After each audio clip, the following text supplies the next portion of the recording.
უსასრულო რაოდენობის ოთახების მქონე სასტუმროს პარადოქსი, გალილეის პარადოქსი.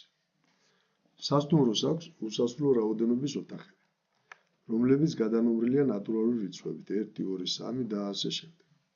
ყოველ ნომერში სტუმარი ცხოვრობს. სასტუმროში მოვიდა ახალი სტუმარი, რადგან სასტუმროს ყველა ოთახი დაკავებულია, ამიტომ ახალი სტუმრისთვის თავისუფალი ოთახი არ არსებობს, მაგრამ ჭკვიანმა ადმინისტრატორმა მოახერხა მისი დაბინავება თავისუფალ ოთახში. როგორ მოახერხა მან ეს?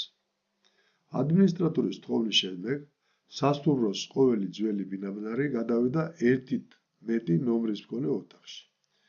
პირველი ნომრის მქონე ოთახის ბინადარი გადავიდა 2 ნომრის მქონე ოთახში, 2 ნომრის მქონე ოთახის ბინადარი გადავიდა 3 ნომრის მქონე ოთახში, 3 ნომრის მქონე ოთახის ბინადარი გადავიდა 4 ნომრის მქონე ოთახში და ასე შემდეგ.